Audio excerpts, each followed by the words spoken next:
Assalamualaikum warahmatullahi wabarakatuh. Salam hormat Ibu Anissa dari kami Kelompok 10. Perkenalkan saya dengan Dwi Hartanti Enda Lestari, kemudian dengan rekan saya Rina Mayanti, dan kemudian dengan rekan saya Melisa Putri Ismania. Kami Kelompok 10 ingin mempresentasikan makalah dengan tema kebijakan percepatan pembangunan infrastruktur di Indonesia.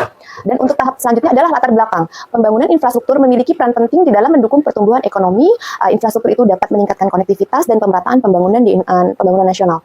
Jadi wilayah Indonesia yang wilayah luas, berpulau-pulau, sehingga membutuhkan infrastruktur yang memadai untuk menunjang mobilitas barang, jasa, dan manusia.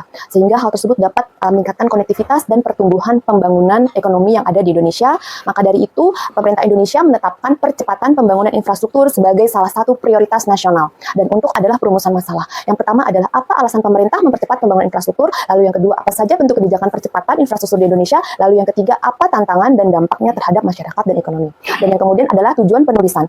Tujuan pertama adalah ingin menjelaskan latar belakang kebijakan percepatan pembangunan infrastruktur, namun yang kedua adalah menguraikan kebijakan yang telah diterapkan, dan yang ketiga menganalisis manfaat dan tantangan dalam implementasi kebijakan tersebut. Selanjutnya adalah pembahasan arti penting infrastruktur dalam pembangunan. Infrastruktur fisik itu meliputi pembangunan jalan raya, pelabuhan, bandara, listrik, dan air bersih, hingga teknologi komunikasi. Nah, keberadaan infrastruktur yang baik itu dapat mendukung produktivitas, mendukung investasi, dan dapat mengefisiensi logistik serta pemerataan pembangunan. Sehingga infrastruktur yang memadai itu menjadi konektivitas antar daerah yang satu dengan daerah yang lain, sehingga menjadi pertumbuhan ekonomi itu meningkat antar wilayah yang satu dengan wilayah yang lain, antar daerah yang satu dengan daerah yang lain. Namun, ada infrastruktur yang tidak terlihat bergerak dalam mode sunyi dan tidak gegap gempita, itu adalah infrastruktur data. Data merupakan infrastruktur yang strategis di dalam pembuatan kebijakan. Dan dengan adanya data, dapat menyamakan informasi-informasi dari departemen-departemen terkait menjadi informasi yang akurat. Sehingga misi satu data itu dapat terrealisasi. Dan syarat untuk misi satu data itu adalah data harus terbuka, dan yang kemudian yang kedua data akurat, dan yang ketiga data interoperable. Dan strategi-strategi dalam menyampaikan misi satu data itu ada dua. Yang pertama adalah publikasi dalam format data terbuka, dan kedua pengembangan portal Satu Data Indonesia. Ekosistem Satu Data di Indonesia adalah sistem pemerintahan berbasis elektronik SPBE.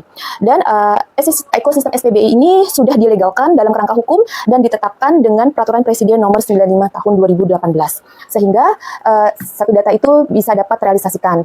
Kemudian adalah untuk alasan percepatan pembangunan infrastruktur. Alasan yang pertama, kesenjangan antar wilayah, terutama antara kawasan barat dan timur di Indonesia itu ada kesenjangan, supaya tidak ada kesenjangan. Yang kedua, daya saing rendah. Biaya logistik di Indonesia lebih tinggi dibanding negara tetangga, sehingga menjadi daya saing kita menjadi rendah. Lalu alasan yang ketiga, pertumbuhan ekonomi nasional. Infrastruktur dibutuhkan untuk mendukung industri dan pariwisata. Lalu alasan yang keempat, peningkatan kualitas hidup masyarakat. Akses jalan-jalan raya, air, dan listrik itu dapat mendorong kesejahteraan masyarakat. Dan untuk selanjutnya adalah kebijakan percepatan infrastruktur, akan dijelaskan oleh rekan kami. Terima kasih Bu Anissa, silahkan teman. Persentase berikutnya itu terkait dengan kebijakan percepatan infrastruktur. Yang pertama ada proyek strategis nasional (PSN). Pemerintah Indonesia menetapkan proyek strategis nasional atau PSN sebagai instrumen utama dalam mempercepat pembangunan infrastruktur di berbagai sektor.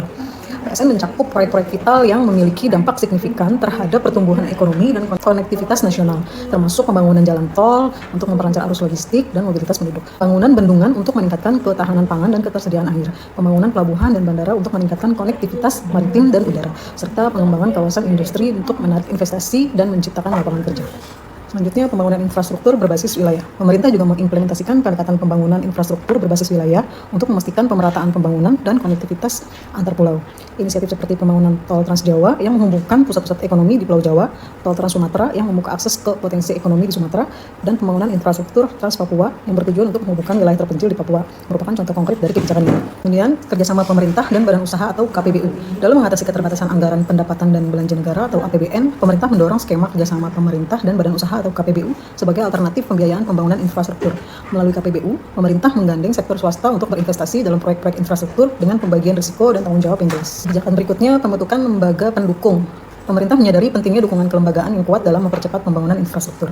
Pembentukan Lembaga Manajemen Aset Negara atau LMAN merupakan salah satu langkah strategis dalam mengatasi kendala pembebasan lahan yang seringkali menghambat pelaksanaan proyek infrastruktur. Kebijakan terakhir, digitalisasi infrastruktur. Pemerintah juga mengadopsi digitalisasi sebagai bagian dari strategi percepatan pembangunan infrastruktur, terutama dalam meningkatkan konektivitas di wilayah 3T, terdepan, terluar, tertinggal.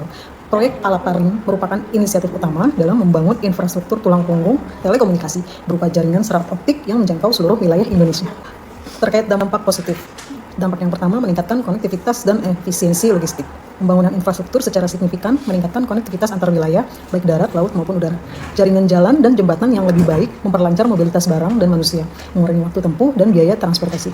Dengan konektivitas yang lebih baik, rantai pasok menjadi lebih efisien, mengurangi biaya logistik secara keseluruhan, dan mendukung pertumbuhan ekonomi yang inklusif. Dampak positif yang kedua yaitu mendorong investasi dan pariwisata. Ketersediaan infrastruktur yang memadai menciptakan iklim investasi yang lebih menarik. Investor cenderung memilih lokasi dengan infrastruktur yang handal untuk mendukung operasional bisnis mereka.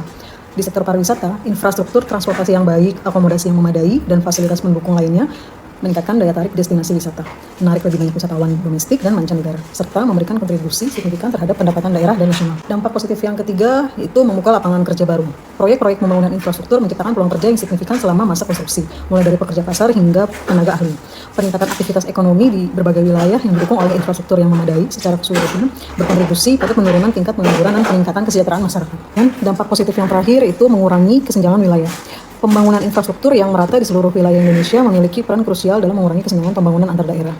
Pembangunan infrastruktur di wilayah timur Indonesia misalnya bertujuan untuk membuka isolasi, mendorong pertumbuhan ekonomi lokal, dan meningkatkan kualitas hidup masyarakat, sehingga secara bertahap mengurangi disparitas pembangunan dengan wilayah barat.